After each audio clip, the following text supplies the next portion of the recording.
Di awal film, diperlihatkan seorang pria yang terlihat depresi bernama Ishida yang memutuskan untuk berhenti bekerja. Dia bahkan menjual semua barang-barangnya ke tukang rongsokan. Ia juga pergi ke bank dan menarik semua tabungan yang ia kumpulkan selama ini dan memberikannya pada ibunya secara diam-diam. Ia merasa tidak ada harapan lagi untuk hidup. Ia berjalan dengan seragam sekolah dan berdiri di palang jembatan. Ia ingin melompat, tapi tiba-tiba ia tersadar kalau ia belum siap untuk pergi. Ini adalah hari terakhir sebelum ia memutuskan untuk bunuh diri. Adegan berpindah ke masa lalu di mana Ishida masih di sekolah dasar. Hari itu adalah hari di mana kelasnya kedatangan seorang murid baru. Pak guru datang dan menyuruh murid tersebut memperkenalkan diri. Seisi kelas antusias sekaligus penasaran dengan anak tersebut. Berbeda dengan Ishida yang sama sekali tidak peduli dengan kedatangan murid tersebut.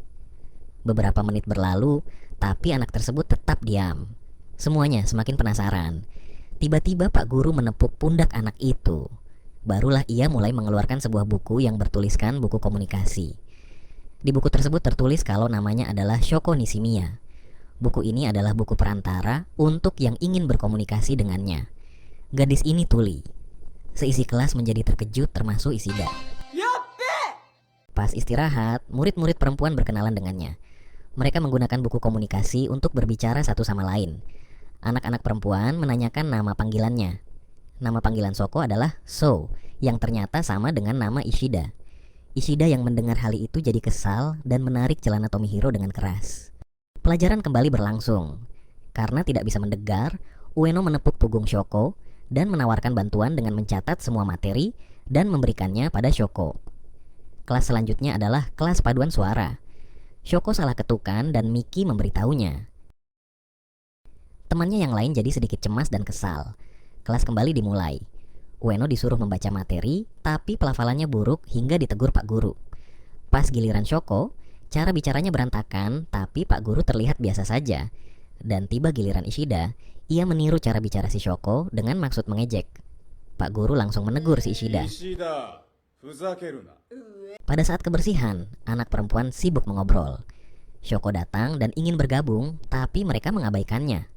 Bahkan pas di taman, anak-anak perempuan berpura-pura ingin pulang dengan niat menjauhi si Shoko. Ishida melempar kerikil dan menyuruh Shoko memperbaiki cara bicaranya agar tidak dijauhi yang lain. Shoko mendekat dan mengajak Ishida berteman, tapi karena tak mengerti dengan bahasa isyarat, Ishida salah paham dan memarahi si Shoko. Keesokan harinya, ada seorang guru bahasa isyarat datang dan menawarkan siapa yang mau belajar bahasa isyarat. Beberapa murid menolak dan keberatan, tapi ada satu murid yang bersedia. Namanya Sahara.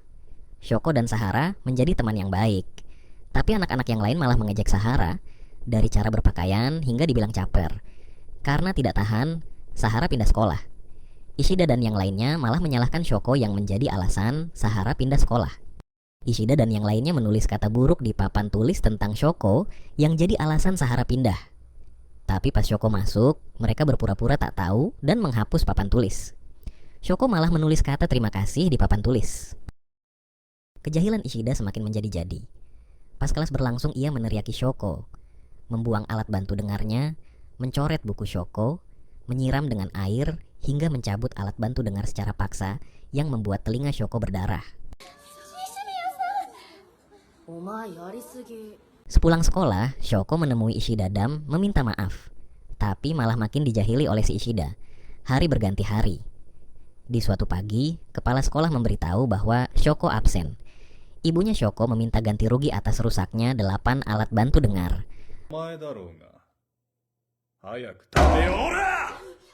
Pak Guru memukul papan tulis dan menyuruh Ishida berdiri. Ishida mencoba membela diri, tapi teman-temannya yang juga ikut membuli Shoko malah menyudutkan Ishida.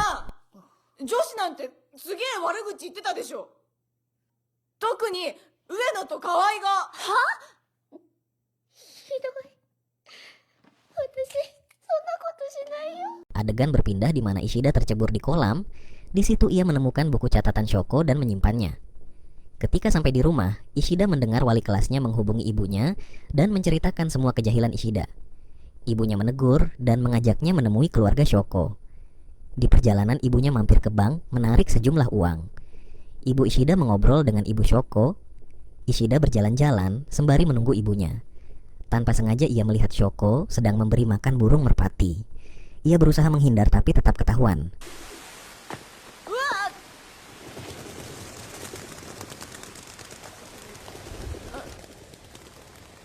Waktu berlalu, ibunya datang dengan keadaan berantakan dan telinga yang terluka. Ia tiba-tiba tersadar akibat dari kelakuannya. Keesokan harinya, Ishida mulai dijahili. Mulai dari menyembunyikan sepatu, dilempari, dan dijauhi anak-anak yang lain. Tapi Ishida tetap diam saja karena ia sadar ini karma atas kelakuannya selama ini. Di suatu ketika setelah semuanya pulang, Ishida kembali ke kelas dan ia melihat Shoko di mejanya. Ia salah mengira tentang Shoko lagi. Ia menyuruh Shoko menjauh darinya hingga mereka bertengkar.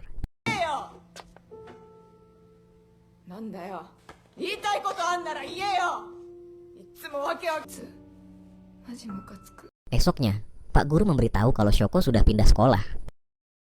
Adegan berpindah ke masa sekarang, di mana Ishida tidak jadi lompat dari jembatan. Ia pergi ke menuju kelas bahasa isyarat. Pas hendak membuka pintu, ia mendengar nama Shoko dan melihat Shoko berjalan di belakangnya. Ia memanggil Shoko dan menanyakan apa Shoko masih ingat padanya.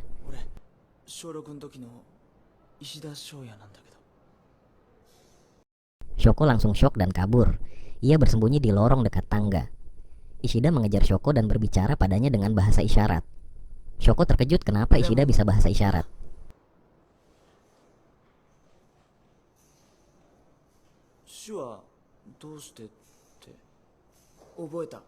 Di ujung percakapan mereka, Ishida mengajak Shoko berteman.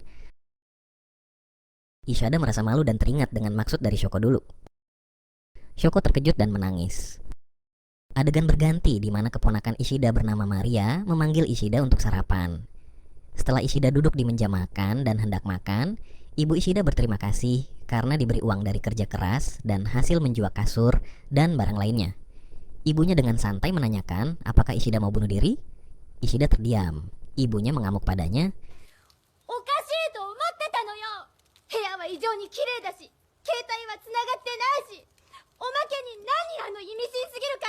Ibunya mengambil pemantik dan mencoba membakar uang pemberian Ishida. Ishida langsung cemas dan berlutut di lantai dan bersumpah kalau ia tidak akan bunuh diri. Tapi tanpa sengaja ibunya malah membakar uangnya.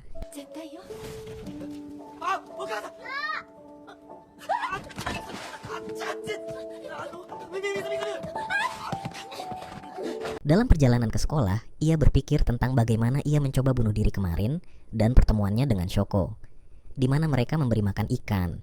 Tiba-tiba ia ingat tentang Shimada yang memberitahu semua orang agar menjauhinya karena dia dulunya seorang pembuli.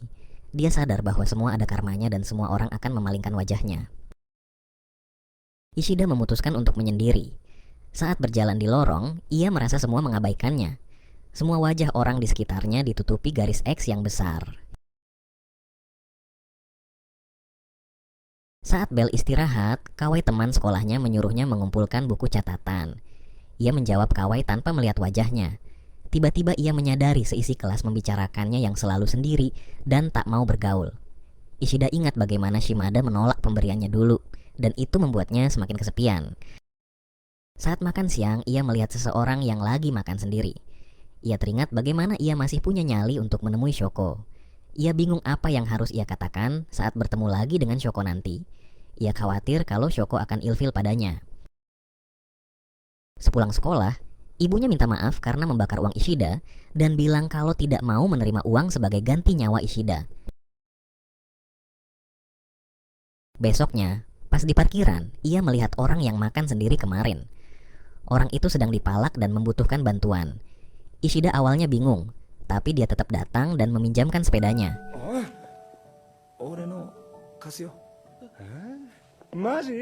Tapi apesnya, sepedanya tidak dikembalikan dan ia harus berjalan kaki ke rumah. Ia merasa ini pertanda buruk kalau ia belum layak menemui Shoko. Pas di perjalanan pulang, ia menemukan kupon diskon roti. Ia menemukan alasan agar bisa bertemu dengan Shoko. Sesampainya di kelas Shoko, ada bocah SMP yang menahan pintu bernama Yuzuru dan mengatakan kalau Shoko tidak ada dan langsung menutup pintu kelas. Pas Shoko tanya siapa yang datang, Yuzuru mengatakan bukan hal yang penting. Ishida akhirnya tidak jadi bertemu dengan Shoko. Tapi pas di jalan pulang, orang yang ia bantu tadi pagi memegang sepedanya. Katanya ia mencari sepeda Ishida kemana-mana dan akhirnya ketemu tanda X yang ada pada orang itu terkelupas. Ia terharu. Akhirnya mereka berkenalan. Nama orang itu ialah Nagatsuka yang merupakan teman sekelasnya dan duduk di belakang Ishida. Dan mereka pun berteman. Besok paginya, Nagatsuka dan Ishida sudah saling sapa dalam perjalanan ke sekolah. Untuk merayakan pertemanan mereka, Nagatsuka mengajak Ishida melakukan banyak hal seperti menonton bioskop dan makan burger. Ishida beranya pada Nagatsuka tentang syarat menjadi teman. Nagatsuka menjawab kalau teman itu tanpa syarat dan tidak bisa dijelaskan dengan logika. Besoknya Ishida datang lagi menemui Shoko dan dihadang oleh Yuzuru. Ishida bertanya siapa Yuzuru dan Yuzuru bilang kalau dia pacarnya Shoko. Seketika Ishida terkejut. Yuzuru bilang ke Ishida supaya tidak main-main dengan Shoko. Tapi Nagatsuka mendadak menarik kerah Yuzuru dan menegaskan kalau temannya Ishida ingin bertemu Shoko. Mereka adu mulut dan membuat keributan. Shoko melihat kejadian tersebut dan Ishida jadi malu dan kabur. Shoko mengejar Ishida. Dari kejauhan Yuzuru dan Nagatsuka melihat Shoko dan Ishida ngobrol dengan bahasa isyarat. Yuzuru yang mengerti bahasa isyarat mencoba memahami apa yang disampaikan Ishida. Shoko berterima kasih karena Ishida telah mengembalikan bukunya. Ishida melarang Shoko membaca bukunya dan tanpa sengaja bukunya jatuh ke kolam. Shoko melompat ke air dan disusul oleh Ishida. Malamnya Yuzuru yang sempat memoto Ishida yang lompat ke air memposting foto itu ke media sosial. Keesokan harinya Ishida menjadi viral di sekolah karena foto itu. Ia bahkan dipanggil ke ruang guru dan disuruh menulis permohonan maaf karena melompat ke kolam. Saat menulis permohonan maaf, kakak Ishida menyuruhnya untuk membawa ponakannya, Maria, bermain di taman. Pas selesai bermain, Mari melihat Yuzuru sedang tertidur di dalam goa mainan. Ishida membangunkan Yuzuru. Di situ Yuzuru mengakui kalau ia yang memposting foto itu. Saat makan malam, terlihat Yuzuru juga ikut makan di rumah Ishida. Malam harinya, Yuzuru tidak bisa tidur dan jengkel karena Shoko tidak membutuhkannya lagi. Yuzuru diam-diam bergegas pulang. Tapi Ishida yang melihat Yuzuru tidak ada langsung menyusulnya.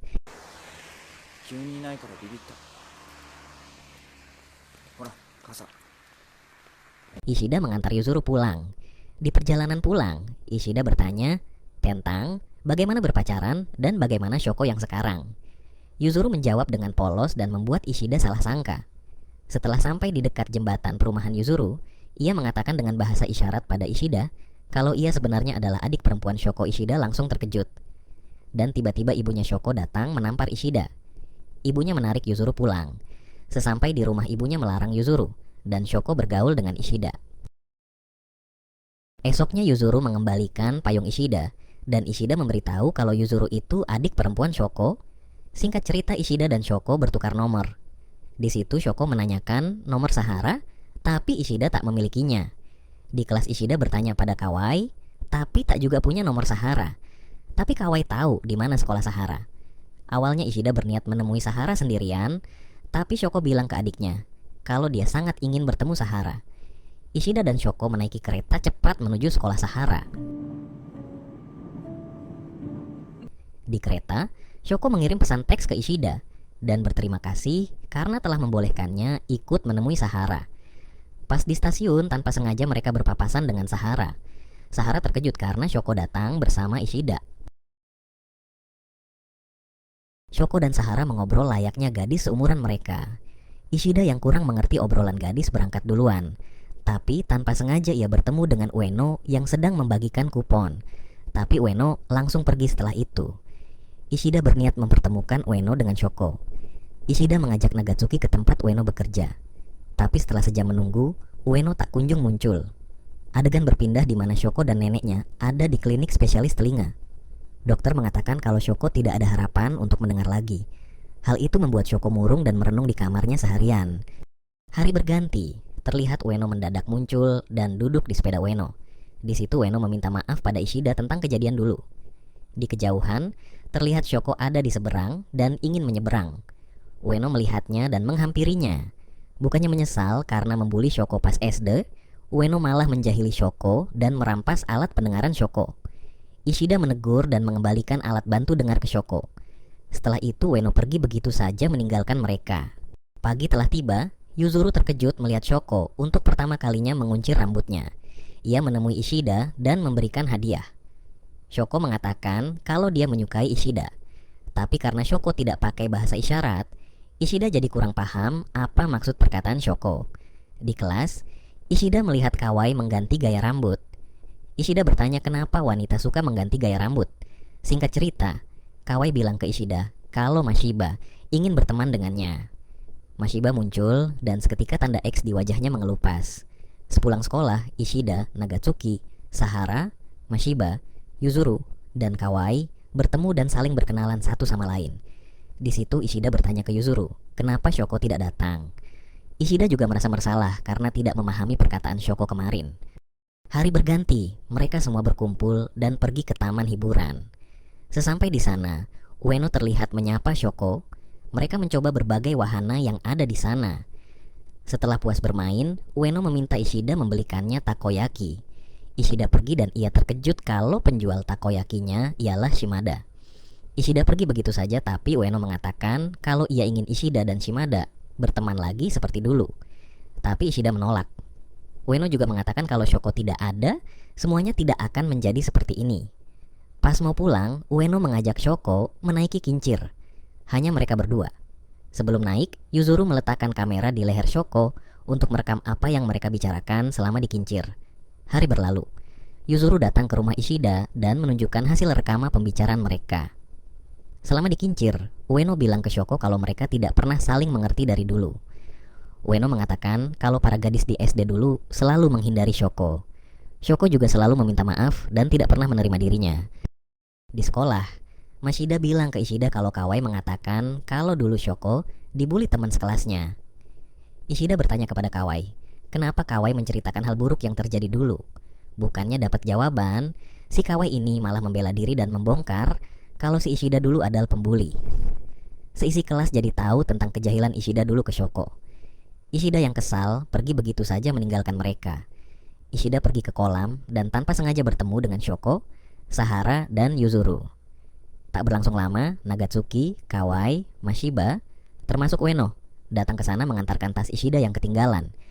Di sana Kawai mengatakan kalau Ishida harus meminta maaf ke Shoko, tapi Ueno keberatan. Singkat cerita, Ishida jadi kesal ke mereka karena dari dulu selalu membela diri terus. Ishida yang emosi jadi mengatakan hal yang buruk ke mereka semua. Semuanya jadi kesal dan meninggalkan Ishida karena perkataannya. Setelah semuanya pergi, Ishida mengajak Shoko mengunjungi suatu tempat pas liburan nanti. Liburan telah tiba. Ishida dan Shoko pergi mengunjungi berbagai tempat hiburan. Mereka menikmati liburan mereka. Tapi, tiba-tiba Shoko mengatakan supaya Ishida menjauh darinya. Karena Ishida nanti bisa tertimpa kesialan. Ishida yang mendengar hal itu langsung membantahnya. Esoknya Shoko, Ishida dan Yuzuru menonton bioskop dan mengajak Ishida menyiapkan pesta kejutan untuk ibu mereka. Awalnya Ishida menolak dan ragu, tapi Yuzuru meyakinkannya agar tetap ikut. Ibunya Shoko datang. Awalnya ibunya menolak dan mengusir Ishida, tapi dihalau oleh Yuzuru dan Shoko. Mereka akhirnya makan kue bersama. Besok malamnya adalah festival kembang api. Ishida, Shoko, Yuzuru, dan ibunya ikut menikmati festival kembang api tersebut. Di sela-sela festival, Yuzuru mengajak ibunya membeli makanan. Tinggal Ishida dan Shoko berdua. Mereka mengobrol dan bercanda. Tapi tiba-tiba Shoko pamit pulang duluan dengan asalan mau belajar. Ishida mau mengantarnya, tapi Shoko menolaknya. Pada saat Yuzuru datang, ia meminta Ishida menjemput kameranya ke rumah.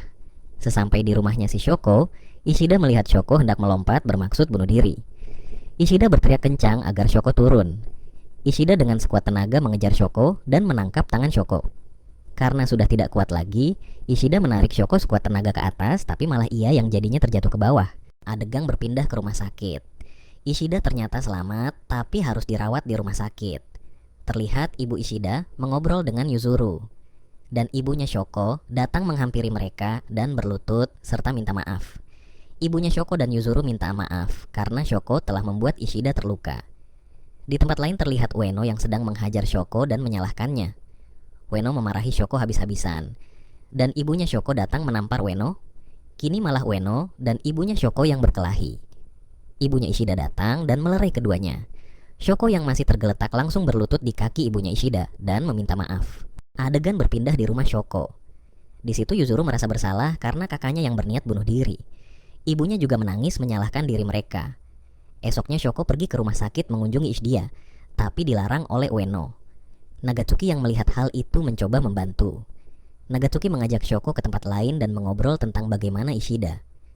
Di halaman rumah sakit terlihat Kawai yang menangis memeluk Shoko dan bersyukur karena Shoko masih selamat. Shoko juga menemui Sahara dan mengobrol dengannya. Ia juga berulang kali mengunjungi Ueno, tapi selalu diabaikan oleh Ueno. Malam tiba. Shoko mimpi buruk tentang Ishida. Ia bangun dan berlari ke kolam tempat biasa mereka bertemu. Di lain tempat juga terlihat Ishida yang terbangun dan pergi ke kolam. Ia melihat Shoko menangis di sana. Mereka berdua saling minta maaf atas apa yang telah terjadi. Beberapa waktu berlalu dan Ishida telah pulang dari rumah sakit. Sesampai di rumah, Maria keponakannya memeluknya. Dan terlihat Ueno yang sedari tadi mengintip dan kabur. Ishida mengejarnya. Di situ Ueno mengatakan kalau ia sulit memaafkan Shoko. Ueno bilang kalau Shimada dan Hirose yang menariknya pas jatuh. Seketika tanda X di wajah Ueno terkelupas. Setelah itu Ishida pulang ke rumah. Ia melihat ibunya Shoko di sana. Ibunya Shoko meminta maaf padanya besoknya Ishida berangkat ke sekolah. Ia masuk ke sekolah bersama Shoko. Awalnya Ishida sangat gugup karena sebelumnya ia selalu dikucilkan. Ia bahkan sembunyi di kamar mandi. Tapi Nagatsuki menyusul dan memberinya semangat. Ishida kembali ke kelas dan melihat semua temannya menyambutnya. Bahkan Ueno dan Shoko kini telah berbaikan. Semuanya telah berubah. Ishida yang awalnya berniat bunuh diri dan tak punya semangat hidup, kini berubah menjadi sosok yang punya harapan. Ia telah membuka diri untuk orang lain. Terima kasih sudah menonton. Bantu klik subscribe dan like serta bagikan video ini agar ramai. Terima kasih semuanya.